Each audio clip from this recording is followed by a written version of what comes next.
Et bonjour, on se retrouve pour le niveau 3, le tout dernier de cette room, et on est parti directement pour ce qui est censé être le niveau le plus difficile du hard en Nosins. Bon, vous allez voir, est-ce que c'est hard ou pas? Vous me le direz à la fin. Donc ici, qu'est-ce qu'on va voir? On va voir principalement GeoInt, UMint qu'on a déjà vu, SIGINT, donc tout ce qui est signaux, et Due Diligence et Berkeley Protocol. Donc attention toujours, faites ça de manière légale et éthique, c'est très important. Ok. Donc, maintenant, on va se focus sur ce que les personnes révèlent sans qu'elles nous le disent. Ok. Donc, il y a deux choses. HUMINT, donc Human Intelligence, là, du renseignement humain, et PIB, Personal Identifiable Behavior, c'est le comportement, en gros, comportement des personnes. Donc, le HUMINT, c'est ce qui est ce qu'on voit par rapport au comportement d'un humain, son langage, les patterns de communication, comment il se présente lui-même en public. Donc c'est par rapport au ton qu'il utilise. Alors attendez, non. You won't be conducting interview, but you will be studying. Ok, on va étudier le ton des voix, évidemment. Identifier les silences, voilà, pas mal de trucs. Qu'est-ce que la personne ne dit pas? Ok. Et le PIB, du coup, c'est Behavioral Fingerprint. Donc c'est contrairement au PII, qui est Personal Identification quelque chose, Identifiable Information, PIB, ça identifie. Donc là, c'est en gros les informations personnelles d'une personne, donc tout ce qui est numéro de téléphone, adresse mail, adresse portable, adresse IP, tout ça. Ça identifie clairement une personne. PIB, ça identifie pas une personne par son nom ou par ces choses-là, mais par la manière euh, dont elle en gros, se comporte en ligne. On va dire ça comme ça. Parce que they move online, ça veut la manière dont elle bouge en ligne, en gros, dont elle, ouais, les actions qu'elle effectue en ligne. Par exemple, ça peut être tweeter à la même heure toutes les nuits, répéter une phrase sur les différents réseaux sociaux, etc. Donc là, c'est vraiment analyse de comportement, alors que UMint, j'ai l'impression que c'est plus du SE, du System Engineering, où ça va être littéralement quand on va être en face de la personne. En fait. Donc, par exemple, UMint, donc au niveau du langage, quelqu'un qui décrit un projet comme étant lancé à un endroit mais en développement à un autre. PIB, c'est répéter le même buzzword par rapport au niveau de ses différentes bios. Silence pendant et une foire aux questions, alors que l'autre c'est posting every morning, donc elle poste tous les matins poste à tous les 4 heures du mat, et du coup arrêter après une controverse. Alors je vous avoue que je comprends pas trop la différence entre les deux. Soit c'est très léger, soit c'est moi qui suis bête, ou c'est qu'il n'y a aucune différence. C'est only adding volunteer led after criticism, after recognition. Ouais. Je. Je vois pas la différence entre les deux. Enfin, je vois pas le lien entre les deux en fait. Bon, bref. Éthique, attention. Faites attention. Investigation, mais encore une fois, vous allez voir que tout ce qu'ils disent là, en fait, ça n'a aucun sens, ça n'a aucun intérêt parce qu'ils nous demandent une nouvelle fois quelle est la discipline. Donc, voilà, c'est du UMINT. Euh, Pattern-Based Intelligence, est-ce que c'est le fameux PIB? Ouais. Alors, bon, là, je vais un peu vite parce qu'en fait, le problème du travail c'est qu'on n'a pas besoin de réfléchir, il y a directement le nombre de trucs, donc on sait ce qu'il faut mettre. Mais là, ils nous disent, par exemple, un profil public, en description de profil public, édité 24 heures après Media Coverage, et ça a changé de rôle de créateur à cofondateur. Euh, Pourquoi UMint et pas PIB? Parce que c'est un social media, je sais pas. Si vous savez pourquoi c'est UMint et pas PIB dans les commentaires, j'ai pas tout compris. Après, je suis allé un peu vite, mais pour moi, il n'y a aucune différence entre ça. Parce que le UMint, c'est comment ça s'appelle? Étudier le comportement humain, Et là, c'est des informations personnelles. Alors, PIB, comme ils disent, c'est peut-être juste identifier une personne grâce à son comportement, à travers différents réseaux sociaux. Alors que YouMint, c'est pas essayer d'identifier la personne, c'est essayer de tirer des informations sur la personne. C'est peut-être ça la différence.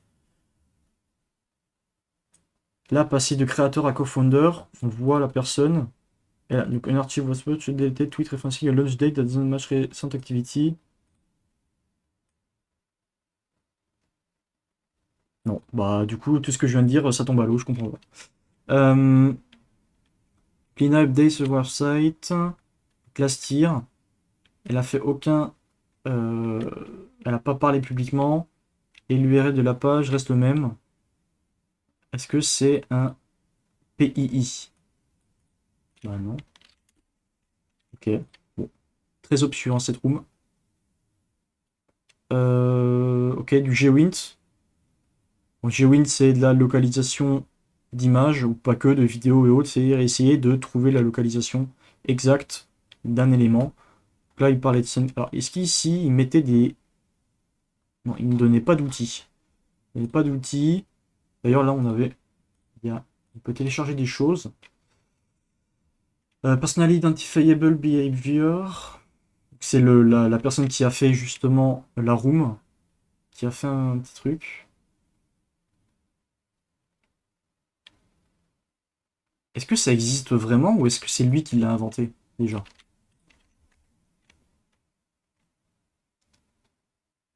Ah, ok. Ok, on se doute.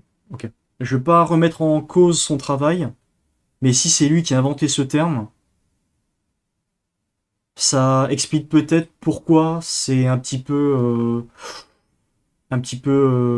pas compréhensible. Parce que pour moi, ça fait partie du YouMint en fait. Bon, bref, on va pas s'attarder là-dessus trop longtemps. Groundwork, donc ça c'est du GeoInt. Par exemple, calculer le soleil, les ombres, par rapport au temps, à l'environnement, voir ce qu'il y a en fond d'écran, enfin en background, en arrière-plan, pardon. Les métadatas d'image. Ça c'est pas trop du GeoInt, mais ok. Voir les filtres, faire des modifications, manipuler pour pouvoir voir au niveau des images des choses qui n'apparaîtraient pas sous nos yeux de base. Donc SunCalc, c'est pour calculer la position du soleil, de donner une date. Google Earth également. Mapiari, c'est une alternative en fait à Google Street View. Parce que Google Street View, bah, évidemment, c'est l'entreprise Google qui s'occupe de ça, alors que Mapiari, ça peut être n'importe qui. Alors pendant un moment, il fonctionnait plus. Je vais voir s'il refonctionne de nouveau. Web Explorer, pendant un moment, l'app, voilà. Donc en fait, je sais pas si ça vient de moi. Essayez de votre côté, n'hésitez pas à me dire si de votre côté ça fonctionne. Peut-être que c'est parce que j'ai un bloqueur de pub ou autre, mais l'application ne fonctionne plus, en tout cas sur mobile. Donc on peut voir que je vois pas pourquoi il l'a mis là, si évidemment ça fonctionne plus. Enfin, si effectivement ça fonctionne plus. Bref. Exif Tool, qui n'a rien à voir avec du GeoInt. Et Tina Yandex, qui permet de faire de la reverse image. Ça peut nous aider dans du GeoInt. Ok. Donc, Street Sign. Format, nanana, ok. Auto catégorie, vous pouvez support des observations de imagerie. Euh, alors là, quel, quel tool? Quelle catégorie d'outils? Ça va être un reverse image, j'imagine? Ou satellite. Ah, voilà. Using Real Image World. Enfin, Real World Imagery. C'est du coup du satellite. Sauf que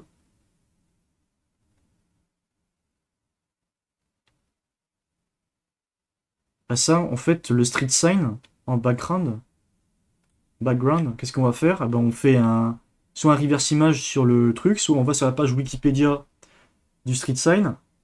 Par exemple, il y a des choses qui existent, par exemple Stop Sign Europe. Vous allez sur Wikipédia et en fait vous avez une liste de tous les stop signs en Europe. Alors je sais pas si pour le stop en question, vous voyez, Et comme ça permet de voir. Donc là, il n'y a pas trop de GeoInt, il n'y a pas qu'en Europe d'ailleurs, hein, Mexico et tout. Il y en a plein de différents. Donc je vois pas trop en quoi c'est du GeoInt. Mais ouais, ok, du coup c'est Satellite, j'imagine. Ils attendent. C'est pas satellite. C'est pas satellite. Euh... Ah, attendez. Strict sign, il y a. What tool category would help? May not be in English.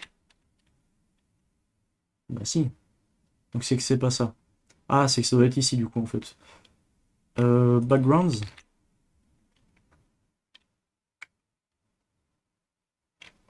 Ou environnement. Peut-être backgrounds. Non. Je sais pas ce qu'ils veulent en fait. Et visual, évidence. C'est pas les shadows, c'est sûr. Là, il me demande pas. Alors attendez, il me demande une catégorie de tool. Il me demande pas un tool en question.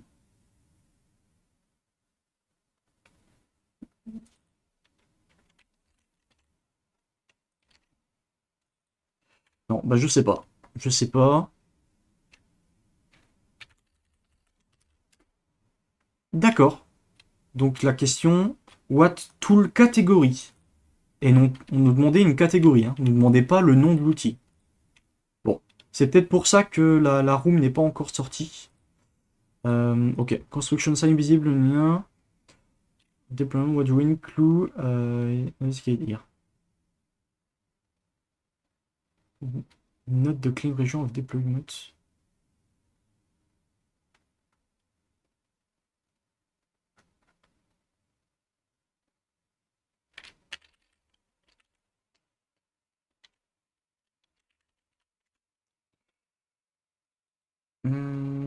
What do you include?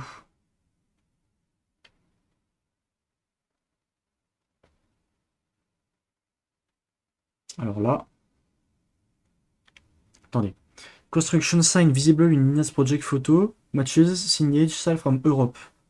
Note the claimed region of deployment. What you include type is being investigated here.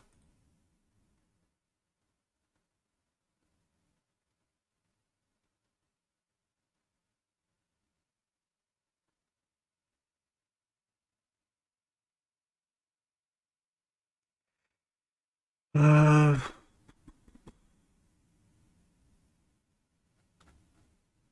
Alors là, j'ai aucune idée.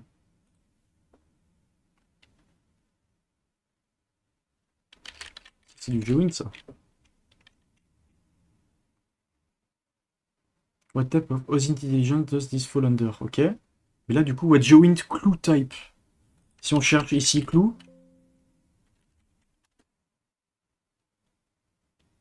Environnement and subtle clues. Environnemental. Donc, satellite imagerie. Oh, ça doit être ça du coup. Non, c'est trop grand, hein. Ça rentre pas ça. Non. Spatial contexte? Ce sera jamais assez grand non plus. Bah, j'en sais rien. J'en sais rien, on va passer à la suivante. Et je reviendrai dessus une fois qu'on aura terminé tous les trucs. Donc, le SIGINT, c'est au niveau du coup des signaux, intercepter les communications, de la donnée électronique.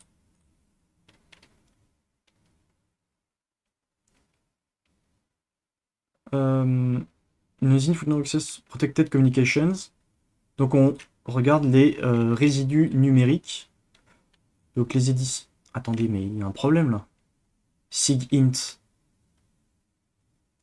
SIGINT, c'est du signal. Pourquoi on nous parle d'historique, de timestamp? Tool for SIGINT, ça n'a rien à voir. Bon, vous savez quoi? Je vais quand même sortir la vidéo parce que je l'ai commencé à la tourner. Mais c'est pour vous voyez qu'il faut faire très attention à ce qu'on trouve sur internet. Genre, en quoi le Wayback Machine et tout ça c'est du SIGINT? Ça n'a aucun sens. Ça n'a strictement aucun sens. Attendez, hein. Je vais aller sur... Peut-être que c'est moi qui suis complètement débile. Hein. SIGINT, Wikipédia. Interception of signal. Communication entre les people. Électronique. Encrypted. Cryptanalysis. Origins. Discipline char de cross. Machin. Traffic analysis. Attendez, je vais chercher. Tools. SIGINT tools. SIGINT SIGINT tools, etc., etc. Voilà, on est d'accord, c'est de la radio. C'est avec des ondes radio, voilà, IMSI capture, machin. C'est de la radio, on est d'accord, des décodeurs, des machins, on est d'accord. Signal intelligence, real-time analysis, electronic and communication signal. SIGINT, c'est dans le nom, hein. Signal intelligence, SIGINT. Pourquoi, ici, on nous parle de Wayback Machine, en fait? Pour SIGINT, ça n'a aucun sens. Et on nous remet de la metadata. Bon, cette dernière room, faut pas la faire. Hein. C'est même pas un conseil, c'est limite, je vous oblige à ne pas la faire. C'est n'importe quoi. Le mec a fait n'importe quoi. Ça, c'est totalement faux. Et en fait, le problème, c'est que là, en parlant du signal, SIGINT, il nous donne un truc totalement faux. Du coup, là, on peut se dire, ok, qu'est-ce qui nous dit que tout ce qu'il a fait jusqu'avant, avec les fameux Sane qu'on a vu dans l'épisode 2, est-ce que tout ce qu'il a mis, c'est pas faux non plus? Et est-ce que le reste, c'est pas faux non plus? Du coup, ce qu'on va faire, c'est que je vais arrêter la vidéo ici, ça fait déjà un quart d'heure. Je vais pas continuer. S'il faut faire un récap des 3 rooms qu'on a fait, la première est très bien, pour vraiment avoir une vue d'ensemble. La première est excellente, je vous conseille de la faire. En tout cas, les choses pour un total débutant, vous allez apprendre peut-être quelques petits trucs. C'est très léger, mais n'hésitez pas. Sinon, la 2, pour avoir quelques méthodologies, ça peut être pas trop mal. Encore faut-il qu'il n'a pas fait d'erreur là-dedans, mais comme les méthodologies, je les connais pas par cœur, je peux pas vous dire s'il a dit de la bêtise ou pas. En tout cas, la cohérence globale de la room numéro 2 était cohérente, en mode attention au légal, attention à l'éthique, attention à bien préserver la preuve, à cross-checker les différentes sources qu'on a, donc tout ça c'est bon, faut faire attention à ça. Par contre, la dernière, peut-être que là-dedans, tout ce qu'il a mis c'est correct. Par contre, j'étais un petit peu circonspect sur le PIB, Personally Identifiable Behavior. Je vais réussir à le dire. Ça, on n'en trouve aucune ligne sur internet, donc c'est le mec qui l'a inventé, peut-être qu'il a fait une thèse dessus, j'en sais rien. Hein. Mais en tout cas, on retrouve aucune information sur internet, et ça me paraissait quand même grandement à peu près identique à Umint, donc je sais pas pourquoi il a créé ça, c'est peut-être fait un petit kiff. Et voilà. Donc en vrai, très déçu de cette dernière, je l'aurais pas fini, mais voilà. Du coup, on se retrouve. Alors, aussi, je peux vous donner d'autres sources. N'hésitez pas à aller sur osintopia.fr. Je vais faire la pub pour les copains. Osintopia.fr, ce sont des challenges Osint qui permettent justement de vous entraîner. Donc, c'est une communauté française. Il y a un serveur Discord aussi sur lequel vous pouvez aller dessus. Inscription gratuite. Voilà, il y a plein de tutos, il y a plein de trucs sympas. N'hésitez pas à aller dessus. Association Acolyte aussi. Acolyte, qui est une association loi 1901. Ouais, donc c'est plus orienté cyber, mais vous pouvez aller sur le serveur Discord, c'est aussi sympa. Ils ont fait principalement deux CTF OSINT, voilà, qui s'est terminé aujourd'hui, pardon, qui s'est terminé cette année. Voilà, donc vous pouvez adhérer, n'hésitez pas, voir un petit peu ce qui se passe sur leur site. Il y a qui également il y a OSINT.fr, la grosse communauté OSINT.fr, mais on les présente plus. Sinon, il y a les copains d'Isfred aussi, isfred.fr.